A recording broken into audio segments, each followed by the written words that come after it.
Helping nature. तर मला चांगलं झालं, माझं चांगलं झालं. आपलं काय काय मला भेटलंय, आपलं त्याने दिलंय ते मला भेटलंय. कोणी त्यांनी? आपलं सरकारने. आता तुम्ही हे सरकार नाहीये, मी आणलंय तुला.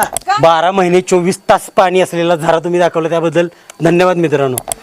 कसलं भारी गाव आहे यार, है ना मित्रांनो? सातारा पाटण तालुक्यातील हा डोंगराळ भाग, जिथे निसर्गाने आपल्या सौंदर्याचा खजिना उघडून ठेवला आहे. हिरव्यागार झाडांनी वेढलेले हे डोंगर कधी काळे ढग डोक्यावर घेऊन उभे, तर कधी उन्हाच्या कोवळ्या किरणांनी उजळलेले दिसतात.